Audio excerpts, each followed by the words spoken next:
There is no shortcut in life, but he tried and he lost his everything.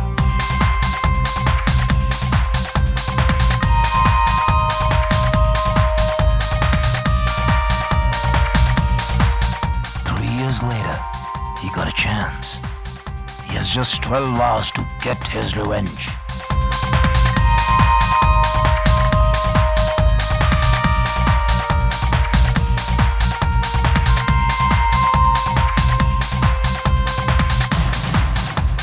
Now the game has begun, whether you want to play or not.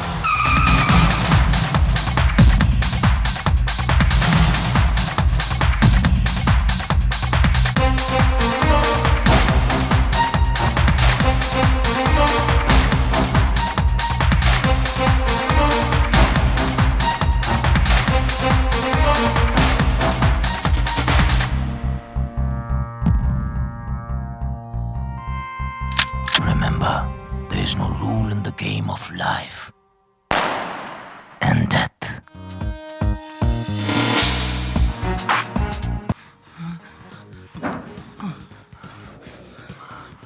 अगर तू मेरे रास्ते में आया ना, तुझे इतना तड़पा तड़पा के मारूंगा कि तेरी लाश भी नहीं पहचानी जाएगी। खोपड़ी में बिठा ले, बिठा ले। भाभी, आपने बताया नहीं बॉबी को कि अली भाई किस वजह से जेल गए? मैंने उसे बताने की कोशिश की, लेकिन अली ने मुझे सख्ती से मना कर दिया। वो ये चाहते थे कि जेल से बाहर आने के बाद वो बॉबी को सब कुछ खुद बताए। तुम अच्छी तरीके से जानते हो कि मैंने जो कुछ भी तुम्हारे साथ किया, मैं उसके लिए मजबूर थी। कोई मजबूरी नहीं थी, सिर्फ पैसा। और अब पैसे की बलबूते पे ही हासिल करूंगा तुम्हें। वो बहुत ऊंची उड़ान उड़ रहा है। क्या वो मुझसे टक्कर लेना चाहता है? हाँ, उसने मेरा साथ भी छोड़ दिया है। सुना है आजकल खान के साथ काम कर रहा है। विनी, बॉबी की वजह से हम लोग बहुत परेशान हैं। क्या हुआ बॉबी को? विनी, वो अली भाई को एक मुजरिम समझता है और असद की तरह पैसे के पीछे वो भी भाग रहा है।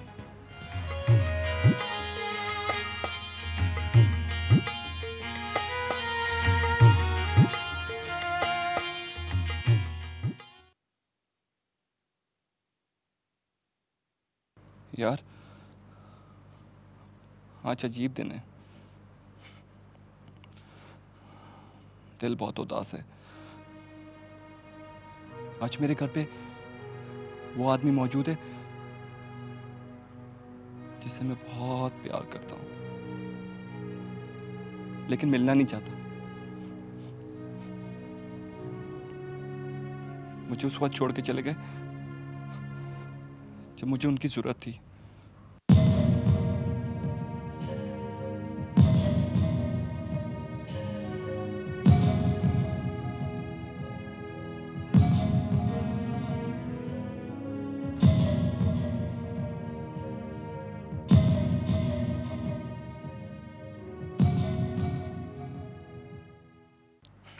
पर अच्छा है, आज माँ बहुत खुश होगी। बरसों की दुआओं के बाद आज उसे खुशियां नसीब हो रही हैं।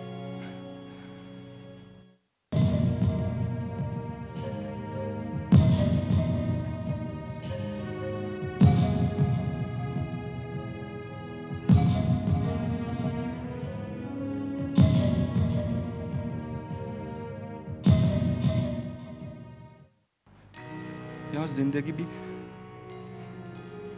बड़ी अजीब सी चीज है, जिसे आप बहुत प्यार करते हैं, कोई आपका नहीं होता।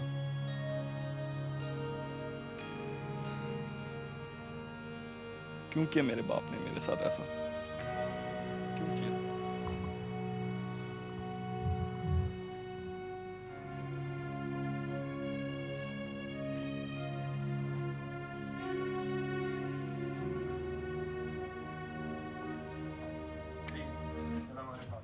कौन है तुम? चलो चलो।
नहीं कहाँ रह गई, अब तक क्यों नहीं आया?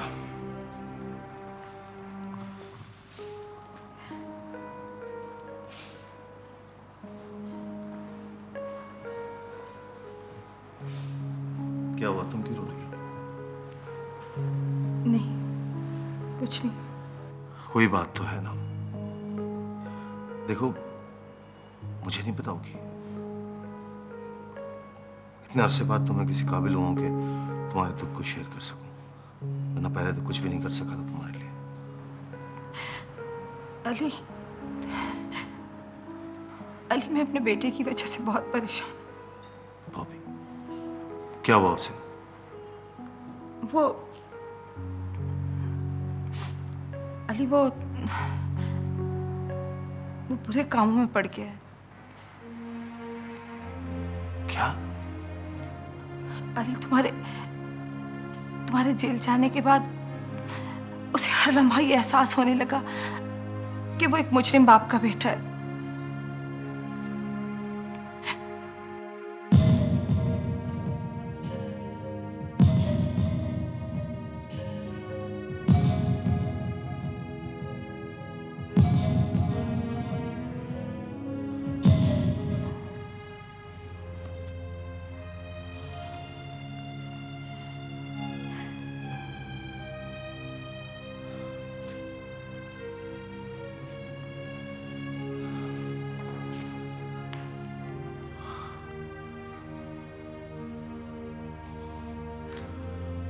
बरसों बाद आज इस उम्मीद में घर आया था कि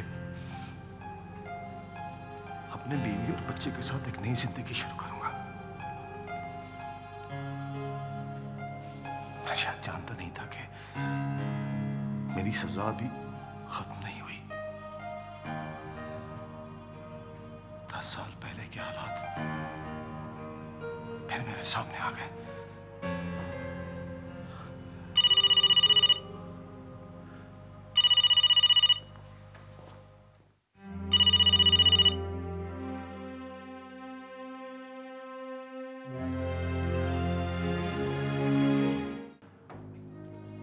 कौन है? अरे अली भाई, आप जेल से कब आए? वो मेरे लिए काम करता था, पर उसने मेरे साथ धोखा किया। वो खान के ग्रुप में शामिल हो गया। अब कहाँ है वो? काशिफ के आदमी उसे ढूंढने के लिए गए हैं। शायद अब तक उन्होंने उसे मार दिया होगा। मेरा बेटा है और तुमने उसे मुजरिम बना दिया।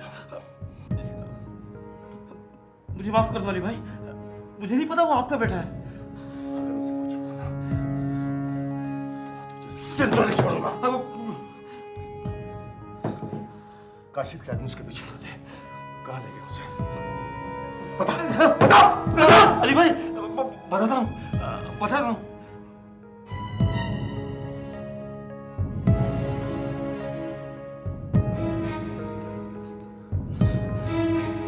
अगर इसमें कुछ छूट हुआ तो अपना अंजाम याद रखना था।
कुछ नहीं हुआ, ठीक है।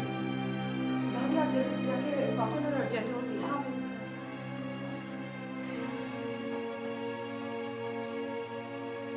जिस रास्ते पे तुम जा रहे हो तुम्हें पता है वो तबाही की तरफ जाता है। क्यों कर रहे हो तुम ये सब कुछ? क्यों? मेरा ख्याल नहीं तो अपनी मां का तो ख्याल करते तुम। ऐसा तो छोड़कर नहीं गया था तुम्हें मैं। अच्छे खासे समझदार बच्चे थे तुम, क्या हो गया तुम्हें? अगर मैं वहां ना पहुंचता तो तुम्हें मार देते। मर जाता और क्या होता? आपको अगर मेरी परवाह होती ना तो आप मुझे छोड़ के नहीं जाते इस तरह। जो मेरा दिल में आएगा ना वो मैं करूंगा। किसी की हमदर्दी नहीं चाहिए मुझे। बॉबी, बॉबी,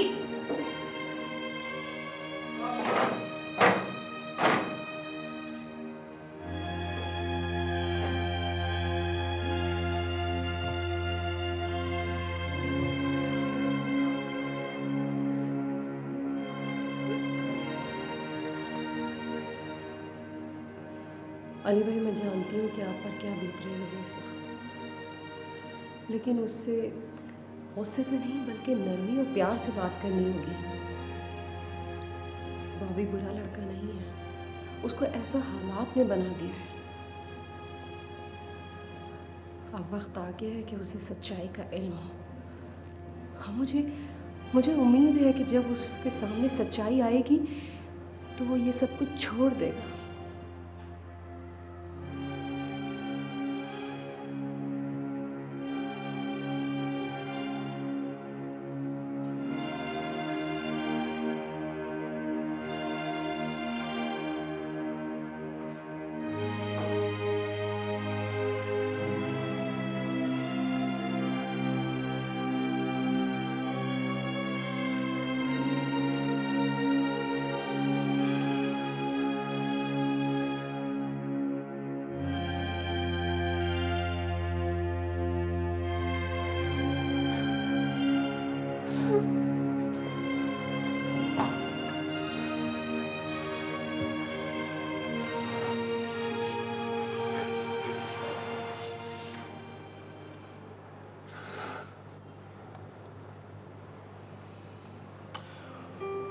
मैं जानता हूँ बेटा,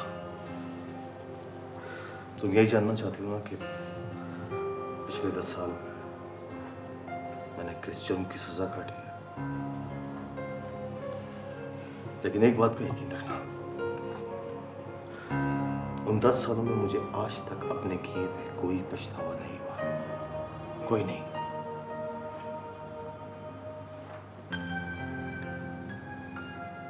मैंने उन लोगों को उनके अंजाम तक पहुंचाया जिन्होंने मुझसे मेरा सब कुछ छीन लिया था। और आज उन्हीं की वजह से मुजरिम की तरह तुम्हारे सामने हूं।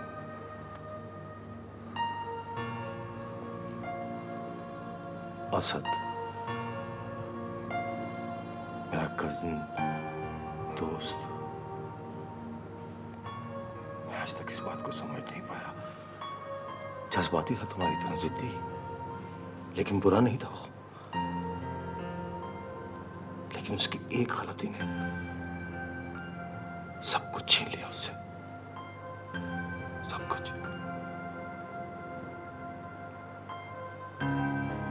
बचपन में बाप मर गया था उसका,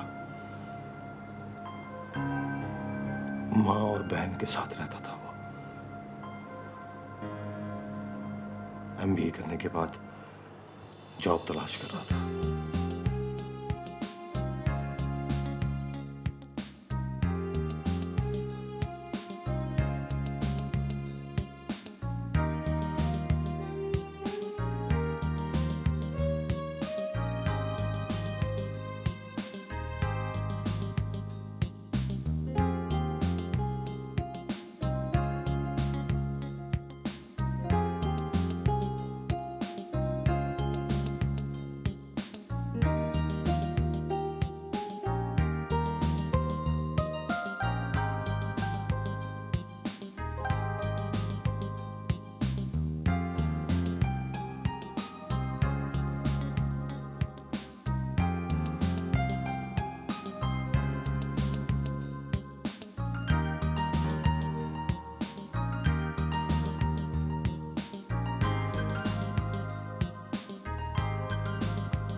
खूबसूरत है अम्मी, मैं भी बनवाऊंगी ऐसा सेट। ले दो। अस्सलाम वालेकुम अम्मी। अरे आ गए तो? वालेकुम अस्सलाम। क्या हुआ? तबीयत तो ठीक है ना? हाँ ठीक है अम्मी। आज कई जगह पर जॉब के लिए इंटरव्यू दिए हैं, लेकिन उम्मीद कोई नजर नहीं आती मुझे। नहीं बेटा, हिम्मत नहीं हारते। अरे मिल जाएगी जॉब भी। तुम आराम करो, मैं तुम्हारे लिए खाना लाती हूँ। अरे अम्मी कहाँ जा रही हैं आप? बैठे यहाँ पे। आज पता नहीं क्यों मुझे अब्बू की बहुत याद आ रही है। हाँ बेटा, तुम्हारे अब्बू बहुत प्यार करते थे तुम दोनों से, लेकिन शायद अल्लाह की यही मर्जी थी। इंसान तो बेबस होता है ना तकदीर के सामने। आई एम सॉरी अम्मी, मैंने आपको उदास कर दिया। अम्मी मैं जानता हूँ कि आपने हमें कभी अब्बू की कमी महसूस नहीं होने दी। आपने कितना मुश्किल वक्त गुजारा है हमें अच्छी तरीके से पता है। इसीलिए तो अम्मी मैं चाहता हूँ कि मैं आपको इतनी इतनी खुशियाँ दूँ कि आप कभी उदास ना हो। बस बेटा, तुम खुश रहा करो। तुम खुश रहोगे तो हम भी खुश रहेंगे। और हवा की जॉब के लिए फिक्र मत करो, हो जाएगी इंशाल्लाह। अम्मी भैया चले उठे फौरन, मैं खाना लगाती हूँ। आ जाइए, चलिए जल्दी से खाना खाते हैं। चलो बेटा।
मारा मारी